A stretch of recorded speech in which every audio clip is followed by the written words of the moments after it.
Hey guys, Professor Bell, Comic Book University. Bring on the bad guys, issue number 2, Green Goblin. I know it says issue 1 over there, but this is the second of the Bring on the Bad Guys. The first one was Doom. Go back and check out my review for that. I'm very happy to say that I'm still in love with what I'm reading here. Spider-Man was technically in this comic book, but it was like a lousy panel of him swinging by and people going, the bulletin says this, but the bulletin sucks. You got to watch the Bugle. That's the good stuff. So anyway, so it really puts me in line for the time that we're looking at. This issue is called Neither Mind Nor Body, and Ethan S. Parker and Griffin Sheridan are the writers. Artist, Matteo De La Fonte, did an amazing job. So did Mattia Ikondo on colors. VC's Travis Lanham on letters.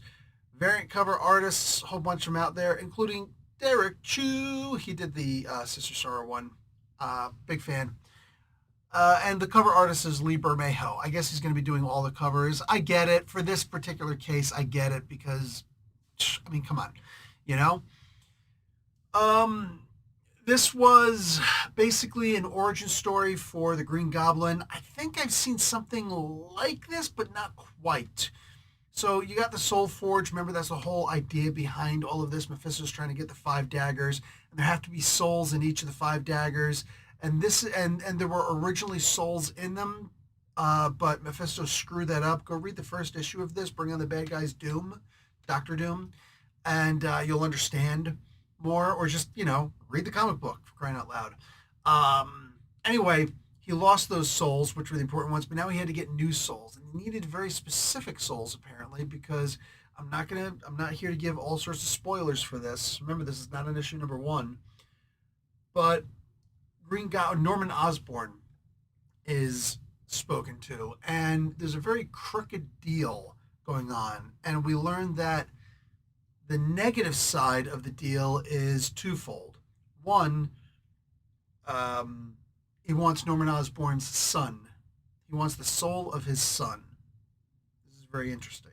And then he needs and just really quick, we get to see, and suddenly the whole world makes sense in a very simple little scene that happens immediately afterwards when Norman shakes Mephisto's hand, who's playing the devil here, and there's an explosion, and Norman gets, knocked unconscious.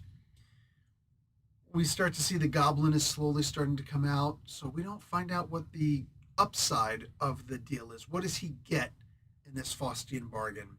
What does Norman get by giving the soul of his son and the second thing? I'll get to all that. Just let me do it in my time. We don't know. Maybe it's the success of the company. I don't know.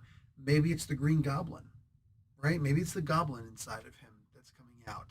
I'm not entirely sure, but it's the idea that something happens. But in these scenes that immediately follow, we understand why Norman was never fond of his son.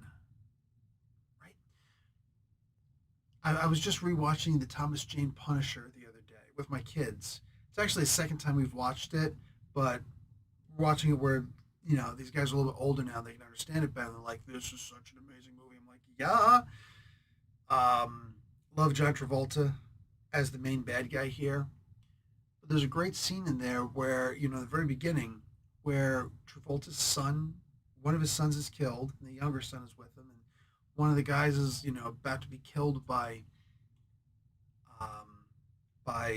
Travolta's character, and he's like, "Your son, he wanted to do this. He told me to stay behind it. He just wanted to make you proud." And Travolta's response to him was, "My son never needs to make me proud." You know what I'm saying? Or something to that effect. He never has to impress me. Norman Osborn is a very different kind of character. There's nothing that his son can do to impress him. And it's his only son. It always bugged me. Why wouldn't you have more than one kid? I get it. You want the kid to grow up and be, prosperous, and you want to have more money to give to the kid. I get that, but having more than one kid, it's not necessarily a backup plan, but it's about these kids can now help support each other. So why wouldn't you? I got 4 kids, have children. Have them support each other. Find the ability to spend more time with them and all this stuff. This isn't that kind of a life lesson. Anyway, I'm old. Give me a break, all right? I'm going to be 50 next week. Yay me.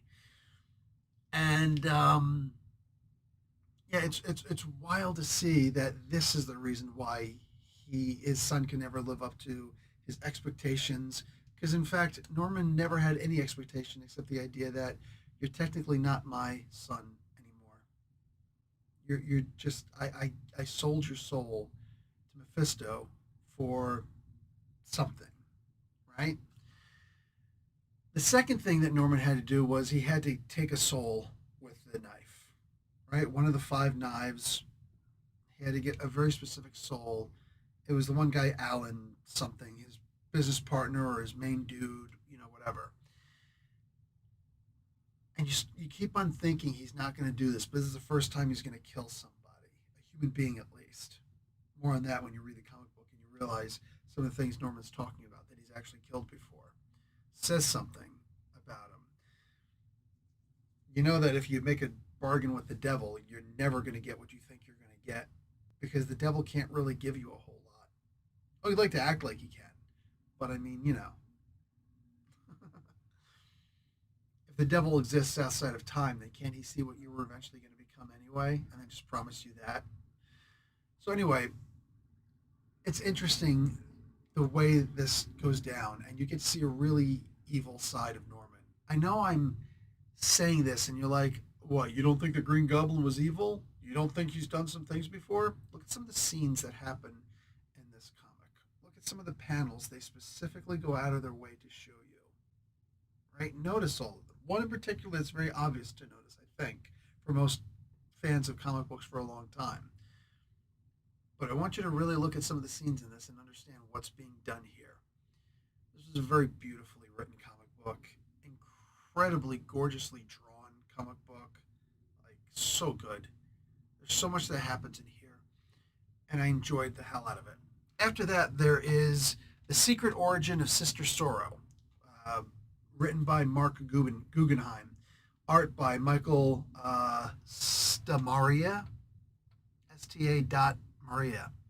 I don't know what that's supposed to be. And then color art by Dono Sanchez Almara. Also good.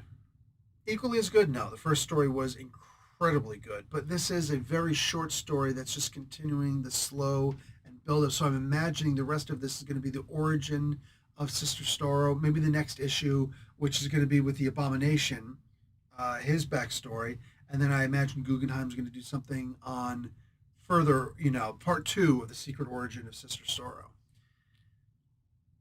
I don't know if this is going to be a great character that we're learning about, whatever, but it's almost like a herald of Mephisto. Mephisto's not as powerful as Galactus is. Nowhere near as powerful, but still fascinating, right? And imagine he would have his own herald of some sort, not just a business partner. I dig the idea of what's being done here, of what's happening here. We're seeing a very similar story to Doctor Doom in Sister Sorrow. I'm sure this is all being done for a very good reason because eventually Doom is going to, have another reconnoitering with Sister Sorrow and maybe she's going to turn, I don't know, maybe this is going to be his next wife. Anyway, maybe there's only room for one Doom.